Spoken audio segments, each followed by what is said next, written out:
This is Expedition Texas, the podcast, presented by Crazy Water. Hello once again, and welcome to Expedition Texas, the podcast. Hi folks, I'm Bob Mullen, your host here for the podcast, and Expedition Texas on TV, where we explore lost history in Texas. We're kind of your supplemental information here each and every week on the podcast, and we've got some great things to tell you about every week, and it's brought to you every single time by our friends at Crazy Water, the best thing to ever come out of the ground in Mineral Wells, Texas. You can get Crazy Water on the bottled water shelf in your favorite store, so be sure to check out Crazy Water, and if you're ever in Mineral Wells, Texas, visit the famous water company there and get your own case to take home from right there in Mineral Wells, Texas. We're also presented each week by the East Texas Oil Museum at Kilgore College. We'll be telling you more about them a little bit later on, and they helped us out on a series of special episodes on Expedition Texas. We don't normally have 3 episodes about the same topic, but this past month we've had 3 episodes covering different aspects of the East Texas oil field, and there's plenty of stories to mine from there, or drill for. I don't know what you would rather do, but there's plenty of stories in the East Texas oil field, and so we've been talking a lot about that, and of course the East Texas Oil Museum helped us out with that, so thanks to Olivia Moore. She's been a guest on the podcast in the past, but we have with us in studio right now another friend of mine who is coming all the way from Terrell, Texas to visit with us. She is with the Terrell Chamber of Commerce and Visitors Center. Please welcome Sharon Harper. Hello, Sharon. Hey, Bob. How are you? Doing fine. Good. Well, you and I have been working together on Expedition Texas stuff. Yeah. For quite a while. Yep. We've done some stories in Terrell. We've been to Terrell a lot of times for our sister program, Main Street Reborn, which is an online program that features businesses that are helping bring Main Street back to life. And downtown in Terrell is just an amazing, vibrant place. I love it. It is. It is really the hub of the town. It kind of carries the spirit of our community. And, you know, Terrell gets a lot of attention from interstate travelers because it's one of the places Buc-ee's decided to go in early on. Yeah. And that area around Buc-ee's has just grown up. And I think a lot of people just think that's Terrell, but it's not. No. It's not the only part of Terrell anyway. Right. It is a great part of Terrell, and it's great out there, but it's definitely not the historic district. Yeah. So we have a lot of that. I'll have people, like, we'll meet them, you know, when we do trade shows and things like that, and they're like, oh, we've been to Terrell, we've stopped at Buc-ee's. I'm like, oh, you haven't been to Terrell. Yeah. You have to visit the historic downtown and see the museums and the incredible history that's there. You know, every time I come through there, it seems like, especially here lately, and that you may have your hand in this, I don't know, but it seems like there are new things either going down or coming up that are really making downtown look better, making downtown more vibrant, a lot more vital and active. And every time we've come to do Main Street Reborn down there, it just seems like there's a lot of excitement. There is. There's businesses coming in. A lot of the older buildings are getting some, tender love and care, and being retrofitted and getting great businesses in there. We're going to have a French bistro that's going to open in January. Really? Yeah, it's wow. Lula Mays, and I'm sure we'll have you feature it. We're doing some this year, right? Yes, we are. We are. We have a great new diner called Soldier's Daughter's Diner. Great home cooking. Cool. So we have, unique shopping. We have great restaurants. We have 2 museums. So, a lot to do in down in Terrell, plus the murals. And the murals kind of tell our history. A lot of them aren't history related, but the biggest portion are connected to the history of the town. Well, let's see. The last Main Street Reborn that dropped, I believe it was last week, and you can search this out and find it on Facebook and YouTube. We went to the Terrell Heritage Museum, and that's in an old Carnegie Library building. Yes, that was the building that raised me. Really? Yes. Yeah. I would spend my summers in there. My grandmother lived like 2 blocks down, and I would go there, and I would get a book a day. Then I'd go back. Then I'd go back to my grandmother's house, read the book. Then the next day I'd be back at the library. It used to be a library. Of course, the Carnegies built it, and I believe it was 1907 or something like that. I'm probably wrong on that date. But in the early 1900s, the women's service clubs kind of campaigned for the Carnegie to build the building there, and they did. And it was the center of Terrell for a long time. So we're loved that we have one of the few remaining Carnegie buildings. Right. And it's getting some love and care right now as well. And there's a new curator, Jessica King, and she is just amazing. Or she's the executive director. And she's doing a great job. Very cool. Well, that and there's another building that we featured. We did a series of episodes. I believe it was the third or fourth season. It was early on, where we went from one end of Highway 80 all the way to the other end of Highway 80, and on the original path of what was named Highway 80. Kind of that story also kind of took in some of the Bankhead Highway story because it's all kind of the same thing. But we started in Wascom, Texas, and went all the way as much of the original roadbed as we could find out to the New Mexico state line. And when we came through Terrell, we went into a building that at the time was called Hard Bodies. It was a gym. Yes. And the last time I was there, it looks like it has all new windows now. It does. It does. That building has been purchased by a development company out of Dallas. It's a couple. The projects in downtown Terrell are kind of their personal, pet projects. They love the downtown area and they love redoing old buildings. She recycles all kinds of like period pieces. So you'll see a lot of that on the buildings that the Piñas accent Realty. When they redo a building, you'll see a lot of those accents. But no, and that is a great building. It's our Anderson building. Yeah, and that building, when we went in there and toured it for that episode, this has been a long time ago now, but there were like the doctor and dentist offices, and wasn't it like a hospital or something? It was once upon a time, in the early 1900s. Yeah. I'm sorry, I hit the microphone. It's okay. But no, in the early 1900s, it was a hospital. Wow. So there's all the stories about there's ghosts in there. There's some spooky stories about that building. You had people that when it was a gym on the second floor where the hospital was, there in the women's and men's shower room, you'd had people that wouldn't go up there because they swore there was a ghost up there. Oh, wow. Yeah. Okay. So you have all of those kind of spooky things. And the Ghost Hunter Tour in Terrell kind of goes through that and plays up on that history as well. So a lot of fun. But it is a great building. Do we know what their plans are for the building? I don't know for sure. I can't say, because you never know. Yeah. But we're hoping to maybe make it a boutique hotel. Oh, that would be so cool. If we can get a flag, one of the flags for a boutique hotel to come in there. Yeah. Or Airbnbs. Yeah. But that would be very cool. Mm-hmm. And it's amazing how much difference those new windows make on that building. That's right. It looks great. I mean, it's the bones are definitely solid on that. They are. That is a wonderful building. Now, the next building over, I guess the next block over, there's a building used to be Community Junction. For anyone that knows, it's 115 Eastmore. Mm-hmm. The one that has the hummingbird mural. Yes. The Camilla mural is on that. There's actually an Airbnb on the top floor of that. Okay. So we have one Airbnb unit in downtown Terrell. So y'all need to check that out because it's beautiful. Awesome. It really is. Well, I know that, so I'm trying to think of things that we've featured on Expedition Texas that folks might remember. So there are those things. We also went in an episode a couple of years ago to Ham Orchards out there. It was Ham's is amazing. Yeah, and that was kind of a funny thing because we went during the summer. They operate during the summer, but we don't air new episodes during the summer. So we sat on that episode for quite a while, and we finally ended up releasing it as a special episode during the summer that year, just so that it could air while they were open and people could actually go and see it once it aired. That is probably the most asked question for the chamber and for the Convention and Visitors Bureau. We get calls year-round saying, when will Ham's be open? Yeah. It kind of depends on the orchard. Yeah. If the peaches aren't quite ready, they'll hold it off. But it's always sometime in May till the 1st of August, like around the first few weeks of August when everyone goes back to school.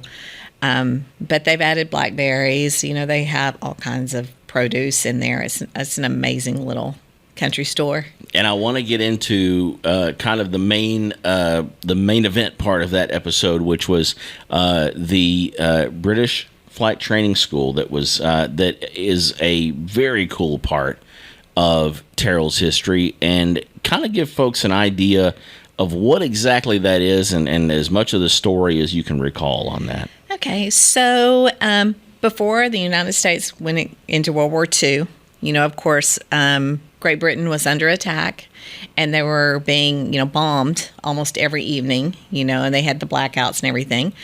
The Germans ruled the air over England, and Churchill knew that he had to train more pilots.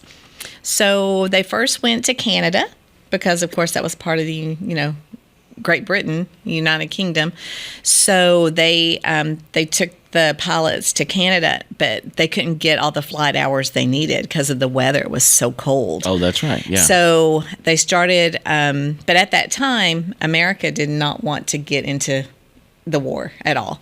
So they did make an agreement finally with Roosevelt.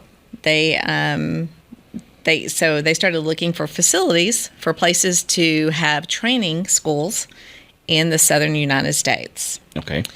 Terrell already had a little crop dusting airport. Okay. So some very great minds in Terrell, they thought, if we can offer that up to the government, we can all come together and we can pay for that. Buy out the gentleman that has the airfield, where he trained crop dusters. If we can buy that, we can go to the government and say, hey, you can put that school here. So it was really forward thinking by city leaders and by state leaders and the citizenry of Terrell during that time. So they started training the pilots in Terrell. They would come in on the train, from Dallas. I guess they would probably fly into Dallas, and they would, or bust in, and then they would take a train to Terrell. They would get off at the depot, and they would train there. This is an interesting history, too, that we just found out. Our cemetery, when they started going through old records, they noticed that the first thing the British government did when they started making the agreement with Terrell, the first thing they asked is, if any accidents happen, where will we bury our dead?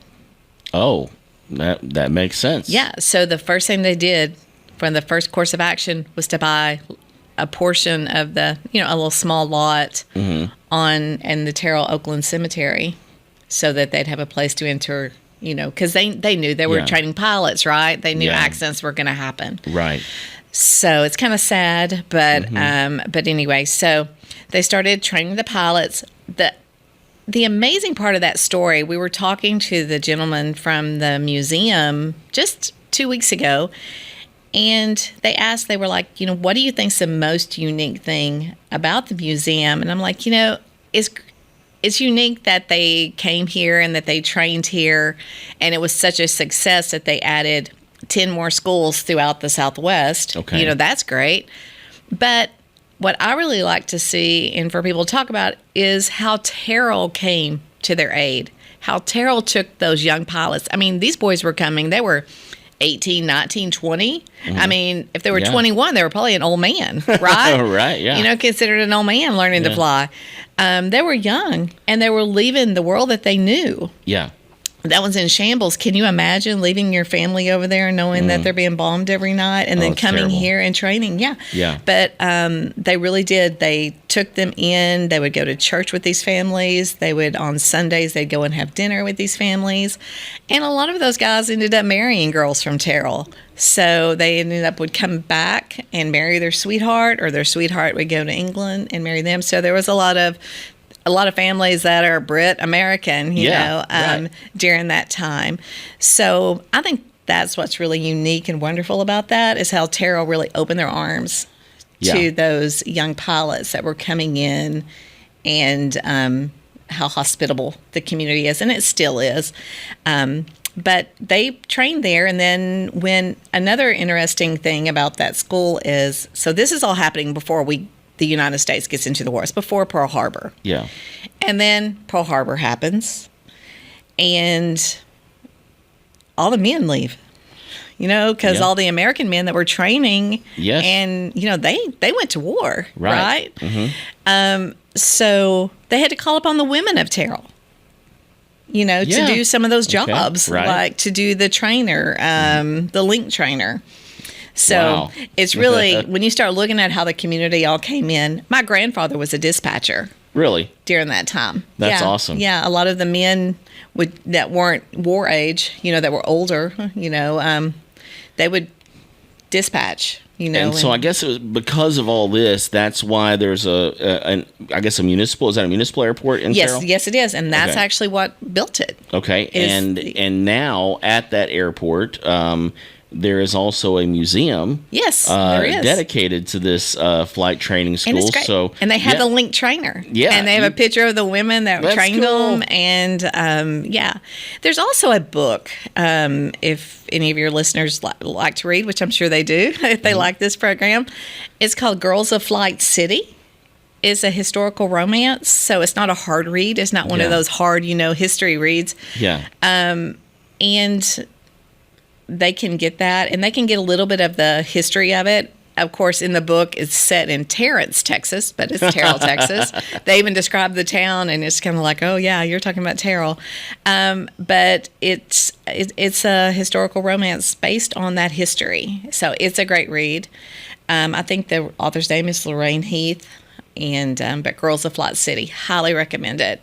And then when you go see the museum, it just kind of brings it to life that much more. You talked about that trainer that's there. That's actually something that they could get in, and it's almost like an early, like old school simulator type of thing, right? Yes, very much so. Now you can't get in it now. But because it's too fragile. But they would actually almost kind of like a big cardboard box, that they would get in. That was my first airplane. Come to think of it, me too, right? But then also they would lay over, when they would do training flights, they would fly from Terrell to Houston. And for the pilots, they would overlay a map that was Paris or London to Paris.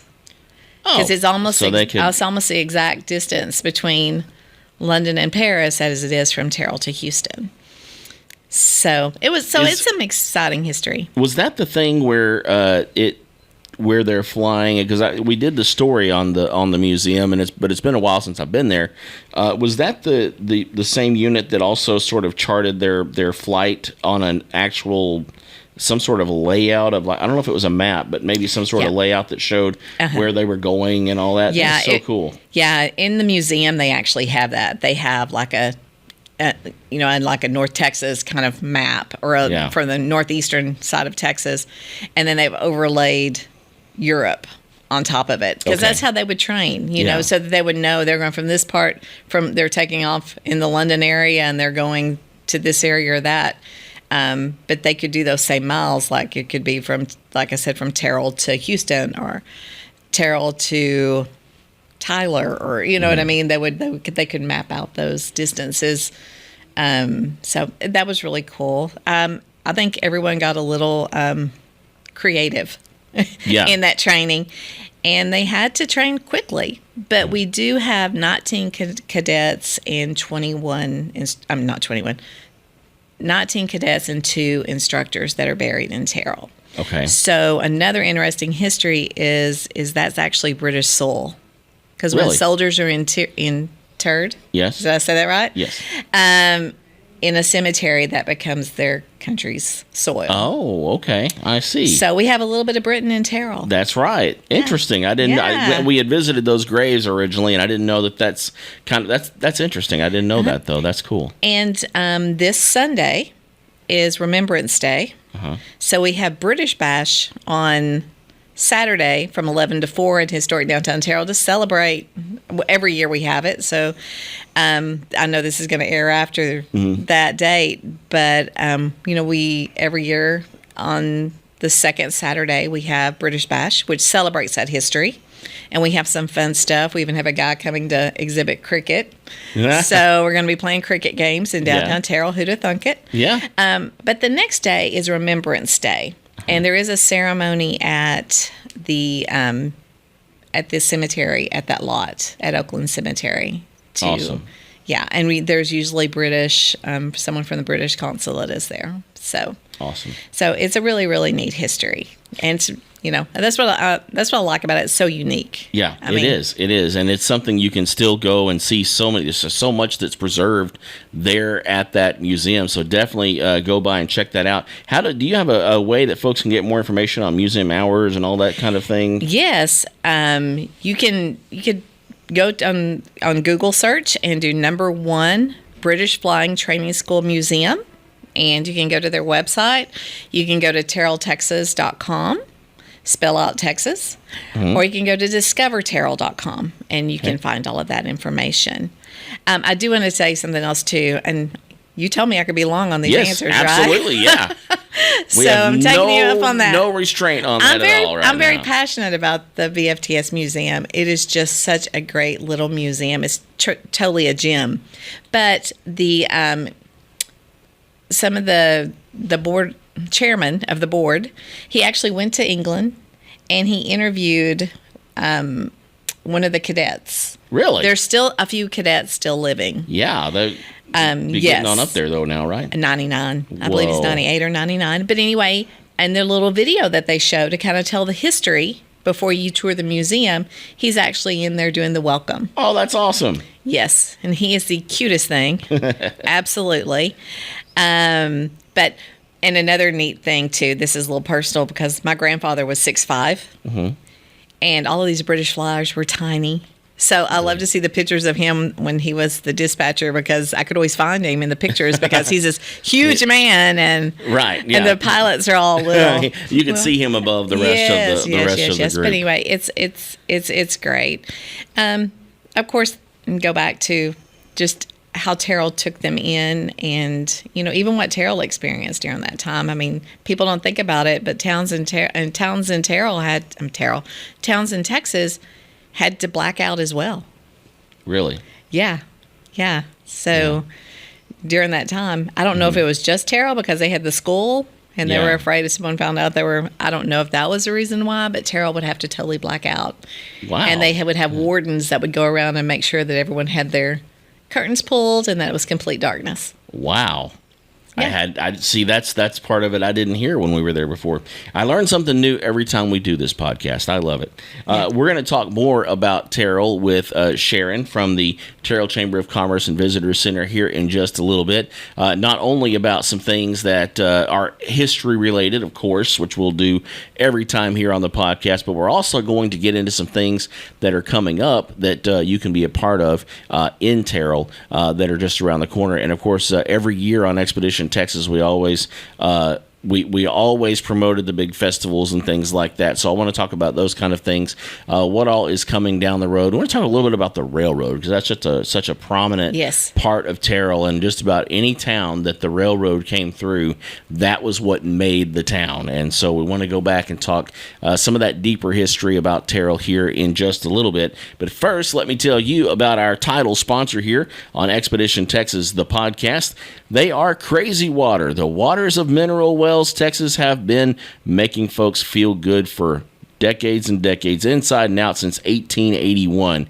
Maybe it's because of the flavor. Maybe it's because there just might have been maybe a crazy woman that drank from the well and suddenly wasn't so crazy anymore. Either way, you'd be crazy not to try it. Water as nature intended it, with minerals and electrolytes infused by Mother Nature and not some factory. Check it out, Crazy Water. I've got my number 4 here. We got Sharon set up with some number 2 over there, Crazy Water, and that's based on the amount of mineral content that's in it, Sharon. And that is, I've got number 4. They say has the most in it, and I like the flavor of it, so I always have a number 4. But we're going to hear from Olivia Moore at the East Texas Oil Museum right now, and be right back in just a moment with Sharon Harper from Terrell, Texas, in just a moment. Do you love history? Do you ever wonder about the way things were almost 100 years ago in East Texas? Visit the Kilgore College East Texas Oil Museum to learn about the men and women who lived during the East Texas oil boom of the 1930s. Step back in time and visit Boomtown, USA, the life-size diorama of a town booming in oil. Step inside the general store and visit the shopkeeper. Head to the theater to watch the Great Oil Boom movie. And no visit would be complete without taking a quick journey on the elevator ride to the center of the earth to learn about all of the geology of the East Texas oil field. The East Texas Oil Museum is now open Monday through Saturday from 9 a.m. to 5 p.m. with last entry at 4 p.m. For more information, visit kilgore.edu/oil museum or find us on all the socials. Welcome back. It's Expedition Texas, the podcast. I'm Bob Malden. We're here with Sharon Harper from the Terrell Chamber of Commerce and Visitors Center. We've talked a lot about the British, the number one British flying training school, which was what opened the door for the British to come and fly and learn to fly right here in Texas. And so, very cool program that got started up a long time ago, I guess during World War II, before we got into it, though.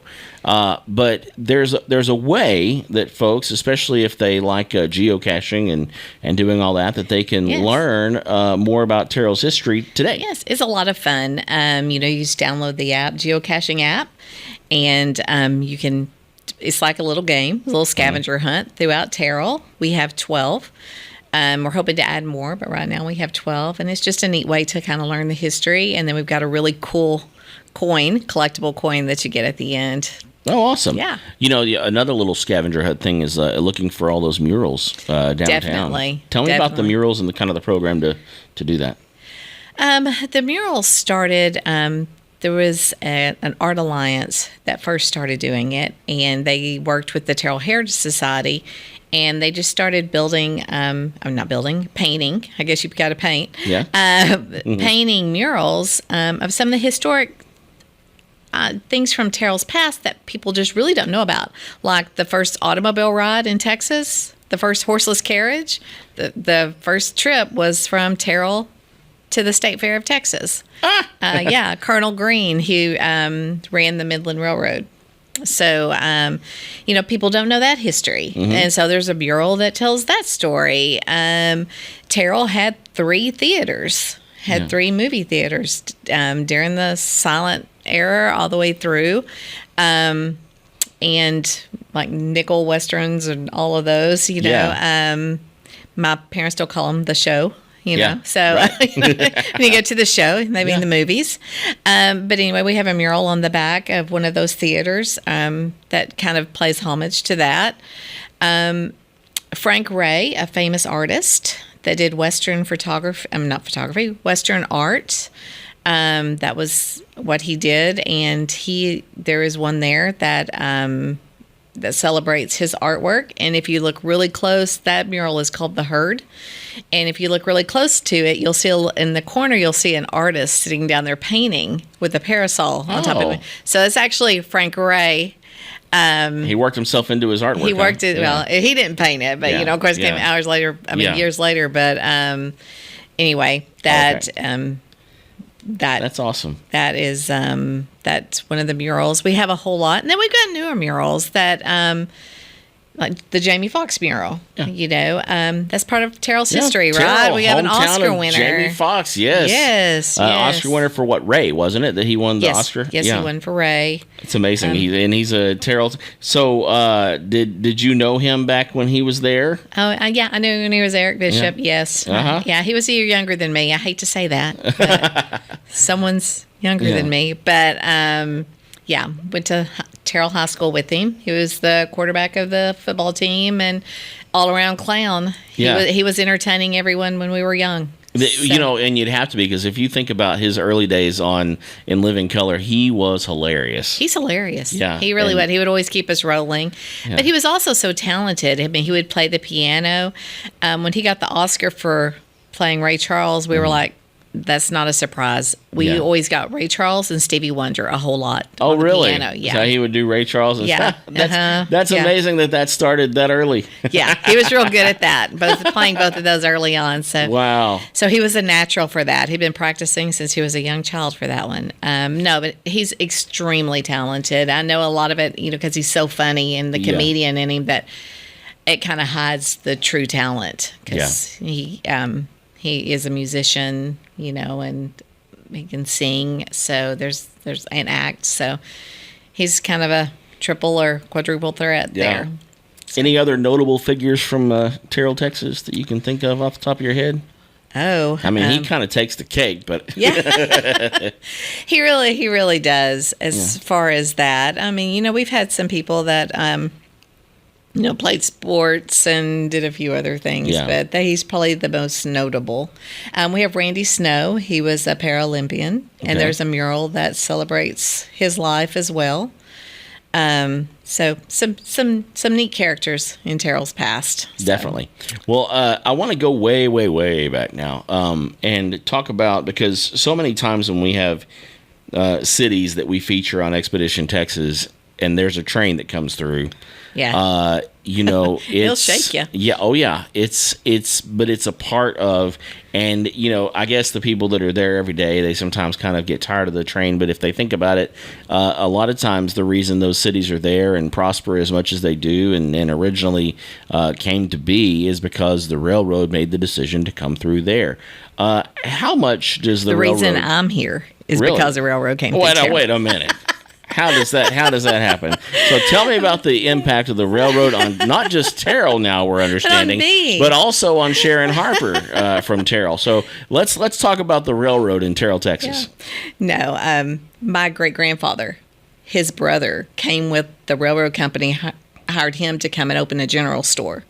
Because, they'd always have to bring a town with them as they were building. Okay. I don't know if you've I guess ever they seen. have to build along as they go. Yeah, kind of that series, Hell on Wheels. Yeah. It's kind of, Right. It wasn't that rowdy. I hope not. But anyway, but his brother, my great-grandfather's brother, was hired by the railroad to come and put in a general store because they had to have supplies for the workers. Sure. And for the families that followed the workers. Mm-hmm. So he was one of the merchants that came in early on, and my great-grandfather was like 17.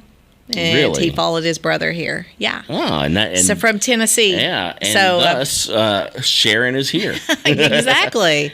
Well, and he sat behind my mother at my great-grandmother at the Methodist church, and story is that he sat behind her and he said, "That's the girl I'm going to marry." He didn't even know her yet. Really? Yeah. I love that. What a great story. A lot of fun. That is fun. Yeah. Was there anything in Terrell before he put the general store here? Yes, there? Of course, before the railroad. So there was Robert Terrell was a surveyor.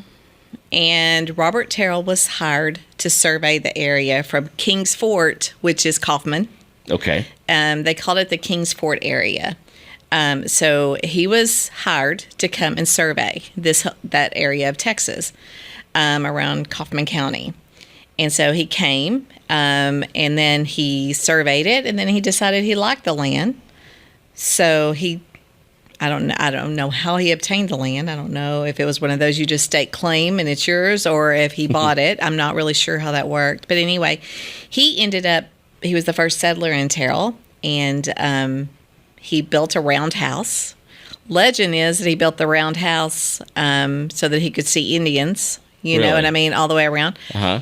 But then some people say that's just lore, that actually the roundhouses were a form of architecture back then. Didn't really take off, but some people built them just for airflow through the house. So don't know if it was the more fun story of the Indians or the airflow, the functionality of the airflow through the building. But anyway, that roundhouse, Robert Terrell's roundhouse, is still in Terrell. Really? Yes. Where is that? It is on Southwestern Christian College's campus. Okay.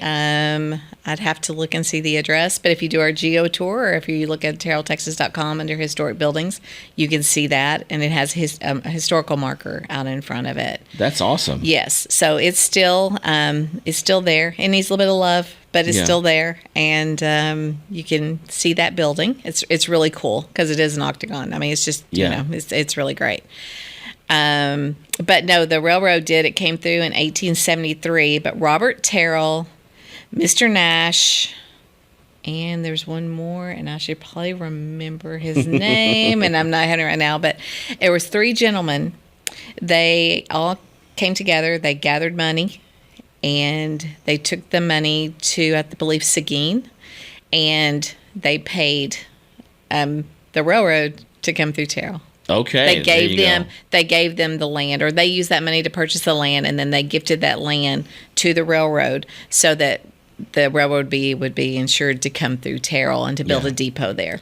So it was there again. It's those forward thinkers in Terrell's history, and in that made it. It was a real bustling. It was kind of a cultural center.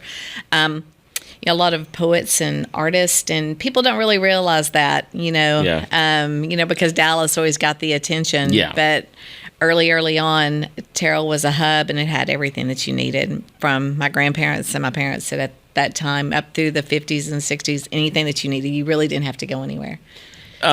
There's something I noticed about Highway 80, and you may not have the answer to this, but that everywhere that the original 4-lane 2-sided part of Highway 80 was, I think it may even went back to the Bankhead Highway. The railroad was right beside it. Yes.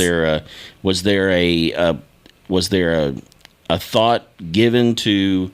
I guess at that time, traveling by car wasn't really the thing. So I guess the Bankhead came in to I guess join alongside the railroad, since I guess the path was kind of already there, right? Yeah, I think so. I don't know a lot of that history, but when you look at old pictures, it is a dirt road that's running parallel with the railroad. Yeah. So I think it became a natural, and that's where all of the general stores popped up. That's where the hotels popped up. That's where. I read a thing from a gentleman. He was in his early 90s, back in 1920, and he told the story of Terrell in his beginning days. And evidently, it was very wild and woolly right at first. Because, there again, it's railroad town, right? Yeah, yeah. But he said in there, any vice known to man you could find in Terrell, Texas. At that time. So there were a lot of saloons, gaming houses, and things like that. So... Terrell was just a typical railroad town, but I think all of that, all of the saloons and the hotels, and just like what you see on the old westerns, just ran parallel with that. And then I think when they came in and started putting in roads, that was an automatic. Now, an interesting thing is the streets that aren't parallel with Moore Avenue. It was Mr. Moore was the third. Why did I forget him? So I started to ask that, but I'm like, Moore, okay, yeah. Yeah, you should have helped me out a little bit. I started to ask about that. Moore, Nash, and Terrell that came together. And there's a reason that the railroad ended up coming through Terrell, and they built a depot there. But Mr. Nash, so Moore is named after Mr. Moore. Mm-hmm. So when they were laying down and they were mapping out the city of Terrell, that was one of those agreements. We'll name this Moore. Mm-hmm. And then Mr. Nash had 3 nieces, Frances, Catherine, and Adelaide.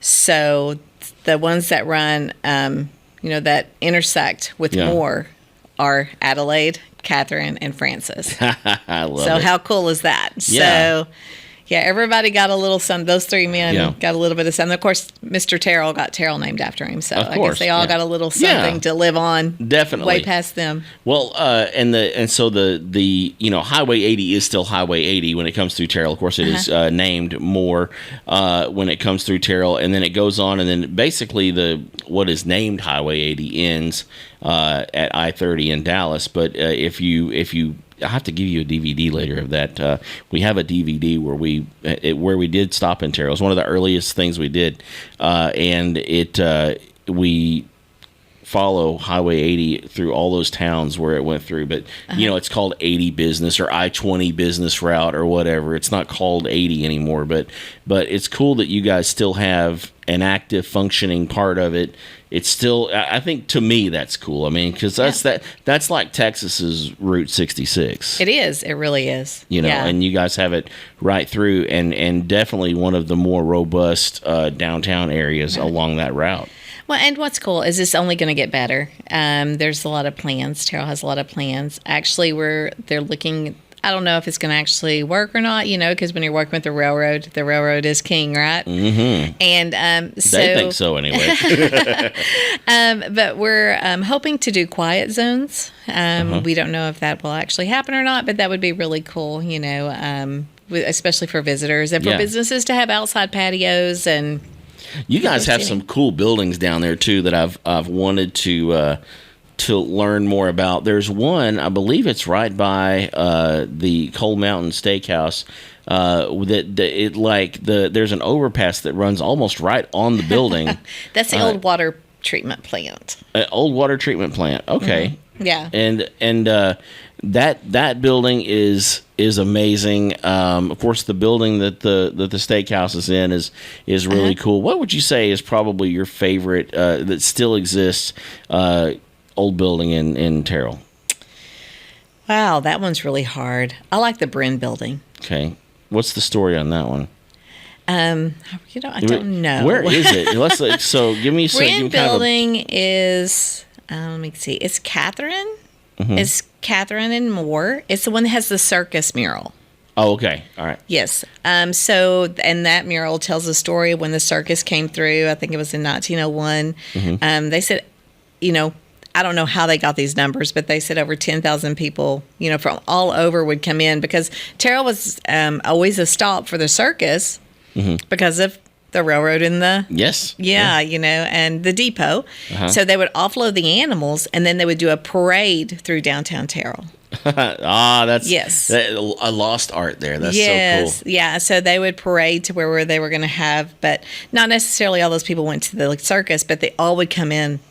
Because they didn't have to pay anything for the parade, right? Yeah, sure. The parade was free entertainment. See the animals they and could all see that. the animals and everything. They said that all of those old buildings had mezzanines, kind of overlooking. And they said that they were full of people. Actually, one collapsed that day, and some people got hurt. Oh, but no. because they, of course, didn't have safety regulations like you do now. Probably way overloaded it. Yeah. But they said over 10,000 people were in downtown Terrell to watch that My circus goodness. parade. So anyway, that mural's there again to play cool. tribute to that history. Yeah. Well, let's talk. We got a few minutes left here. I want to talk a little bit about some of the big events that are coming up in Terrell. And of course, we always talk about the Jubilee and the big one that comes up. That's April, right? Yes, that is April. This year, it'll be April 24th through the 27th. Okay.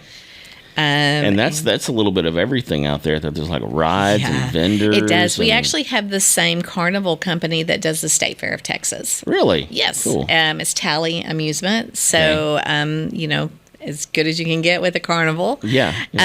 So that's really good. We'll have pig races. Yeah. I love so it. that's fun. That's always fun with Swifty Swan. Uh-huh.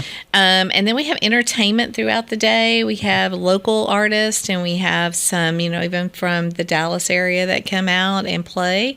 But anyway, it's a fun weekend in Terrell. Yeah. It is 4 days. We have a lot of food, a lot of families. It's a tradition for most families to get out and do that. Was it earlier this year or last year you guys kind of rolled out the red carpet for the eclipse? When was that?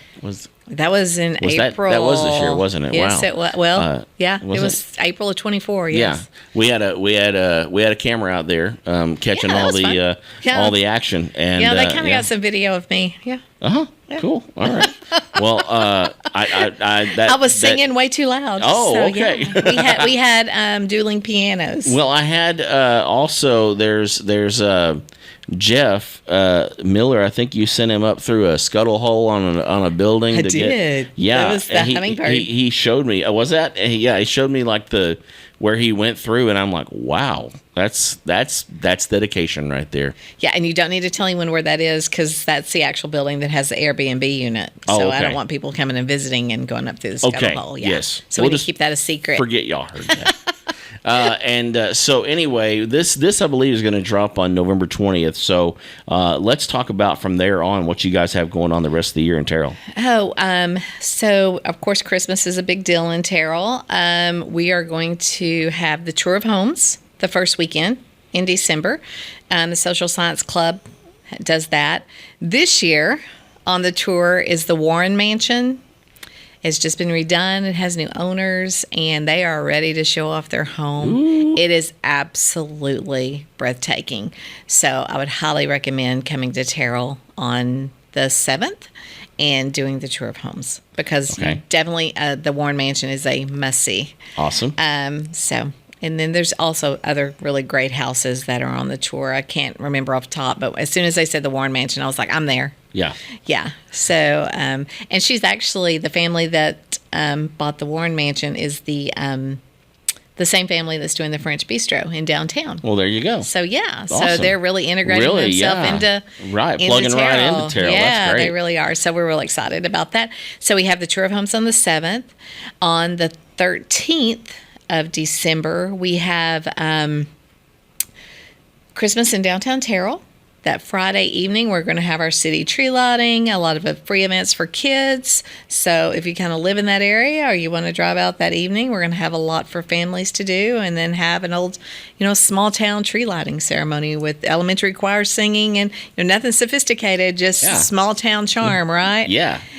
So we're real excited about that. And then the next day is our parade. A lot of towns don't have the parades anymore. I mean, I don't think TxDOT likes us shutting down Highway 80. That could be an issue. I could see that could be a problem. But they let us because, it's almost a 75-year tradition. Sure. So they still let us do it for 2 hours out of, the second Saturday of the year in December. So we do that there again, just small town charm. We have the Shriners come, with their clowns and their horseback riders and motorcycles and go-karts. It's really fun. It's really a fun day in Terrell. The thing that has always been kind of a habit for me, and I think this kind of formed early on before I ever even had the thought of Expedition Texas. It was something I would do because sometimes when you're coming back and forth, going to Dallas or doing whatever you have to do up that way, you stay on the interstate and you don't really pay attention. But a lot of times if you're trying to get somewhere and you're in a hurry, you're trying to get there the fastest way. But a lot of times on the way home, I would always get off and in Terrell, go through downtown and go through all the small towns on the way back from there to East Texas, just because I loved it. It's like a glimpse at the towns that you don't see that part of the town and from the highway. Food. Yeah, I mean there's a lot going on, and a lot that you're missing if you just stay out there on the interstate. So I agree. And you guys have plenty of awesome things out on the interstate too. Of course, the big outlet mall is out there. All the Buc-ee's fans stop in there. And we have Crossroads Market Center out there, and you got great places to stay there as well. Yeah, have some hotels. But I definitely say spend some time. Take your time sometimes when you don't have to be somewhere fast.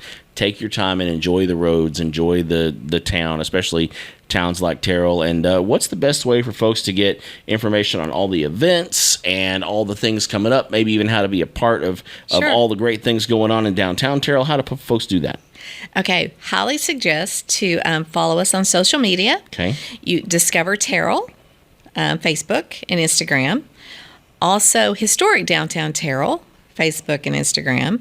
And then Terrell Chamber of Commerce and Convention and Visitors Bureau as well. I highly, highly suggest to follow us on social media or on the website. It's discoverterrell.com is our tourism website, our destination website. We also do a podcast. It's on Spotify. Awesome. It's Discover Terrell Podcast.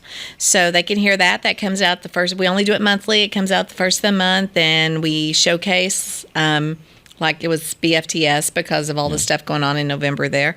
And then we took a calendar of events. So that's another way to get that information, and follow us on Spotify on that. We try to get information out a lot of ways. You guys are very active. You do a lot. We have our visitors guides and on most of the truck stops. Hold that up in front of you there. We'll get this camera to get a shot of it there, Denise. Her camera there. So we have those in the trucks. Not on the truck stops, but on the Texas Highway. Centers, visitor centers. But we'd love to see you in Terrell. Y'all are always doing something. I love it. Well, folks, be sure to stop by and visit any chance you get in Terrell. And Sharon, thanks so much for coming and talking about the history. I know we love to talk about what's going on now, but of course, we gotta hit all that history stuff here on Expedition Texas, the podcast. So thanks for coming and sharing. Sure. You knew like all the big stuff, all the big points we wanted to hit there. So. Well, yay! You tested me a little bit, but I was born in Terrell, so I have a little a little heads up. You got a lot of lineage there too. It sounds like with the family, like literally being in on the start of it there. So awesome! But thank you so much for being our guest here on Expedition Texas, the podcast. It is presented by Crazy Water, the best thing to ever come out of the ground in Mineral Wells, Texas. Get it on the bottled water shelf in your favorite grocery store. And, of course, our thanks to the East Texas Oil Museum for also presenting our podcast here. So for Sharon Harper, I'm Bob Malden, and we'll see you next time.